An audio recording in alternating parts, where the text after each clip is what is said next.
there, it's Chef Deb from the Fridge Whisperer. Welcome to my home, in my kitchen. We're going to cook from 50 Fast and Fabulous Family Faves. What I want to show you how to do is make a real quick and easy mango salsa.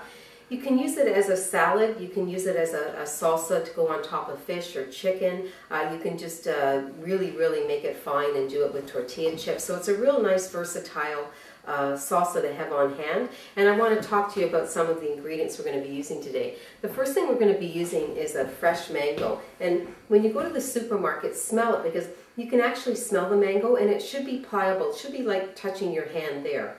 So it should, and then when you put it down on your countertop, there's a pit that runs through the entire length of the mango, but you don't know what angle it's on. So if you just take your mango and just lay it on your counter, when it goes horizontally like that, that'll show you the way the pit is running. So the pit's running flat. So what you want to do is just take it up on the side and go on either side of that pit. Look at how beautiful and bright that is. That's gorgeous.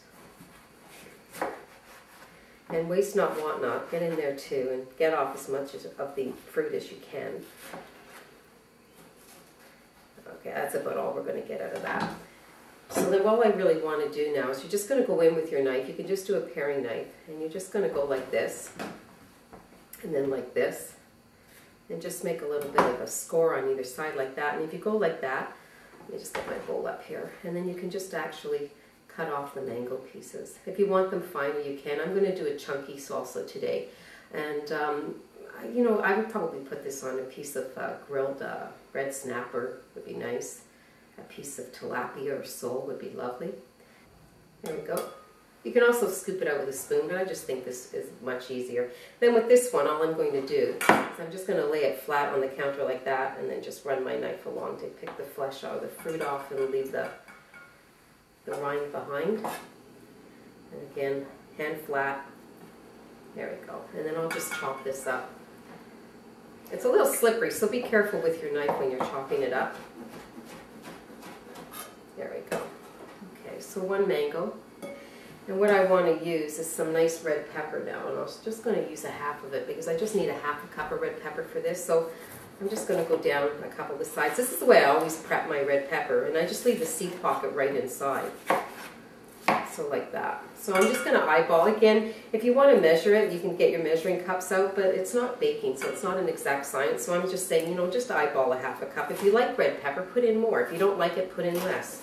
I'm also going to put a little bit of garlic in too, because everything's way better with garlic. Again, this is where if this was the bulb, this is where the root end would be. So you just nip off that root end, take the side of your knife, give it a little smack, press the top of it, and all the paper comes off in one. And because this is a raw salad, or raw salsa, not a cooked salsa, you want to get that, the garlic really well chopped. And again, it's just rocking motion like that. Keep your fingers under and just rock it back and forth and just get it really fine like this.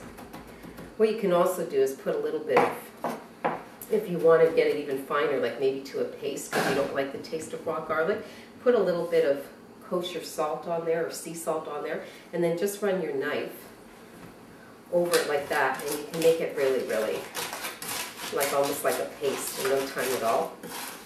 So you'll make sure that your guests don't get a chunk of garlic. And there we go.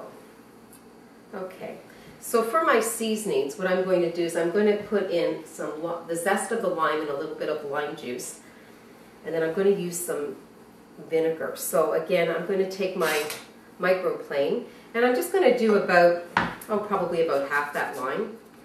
And then I'm just going to squeeze a little bit of lime juice in, maybe about a tablespoon of lime juice. And then I'm going to hit it with a little bit of seasoned rice vinegar. So just about half of the zest of the lime.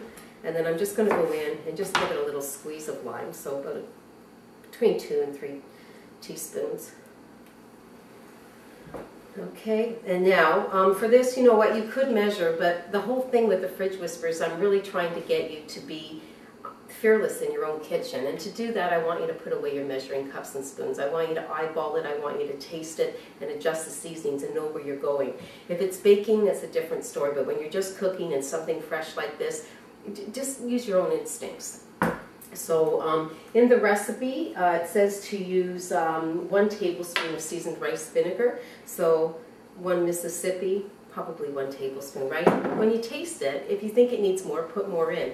And so for this, you could go with an extra virgin olive oil, but I think really it's too heady. So what I would do is just use a really good canola. And for that, I want 3 tablespoons. And again, you know, like, well, this is going to run a little slower. So we'll go like 1 Mississippi, 2 Mississippi, and the proverbial 3 Mississippi. There we go. Okay.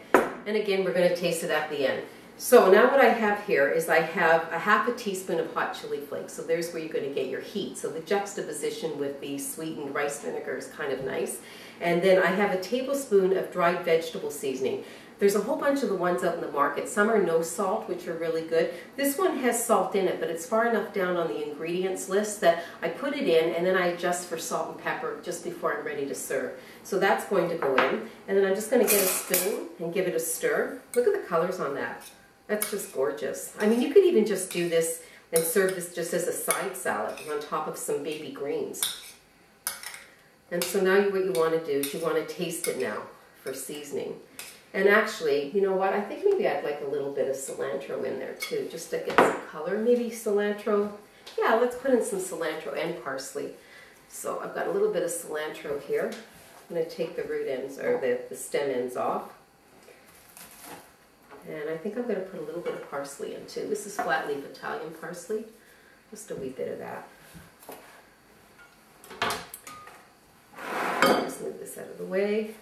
So what you do is you just corral everything together like this. Roll it up as tight as you can get it, and then just rock your knife through it with your finger under. And then just again, hold the point of your knife on the counter and just rock it back and forth on your cutting board until you get the cilantro and the flat leaf parsley down to where you want it. There we go. Okay, so really all I want to do now is I want to taste this for seasoning. Before you serve it, like keep it in the fridge, but before you're ready to serve it, take it out about 15 minutes before service. So allow the flavors to melt at room temperature. And any salad always tastes better if you give it a couple of minutes at room temperature before you serve it. Okay, so let's go in there and taste that for seasoning. I guess maybe I shouldn't have such a big bite, but it looks so darn good. It's got the heat. You know what? It doesn't need anything else. I think that's pretty darn good.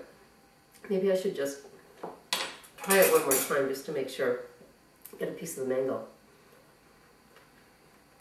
That's really fine. And the sweetness of the mango and the juxtaposition with the hot pepper flakes are really nice too. So there you go. That's another recipe from the Fridge Whisperer, 50 Fast and Fabulous Family Faves. Thanks for spending some time with me in the kitchen. And I'll see you next time at thefridgewhisperer.com.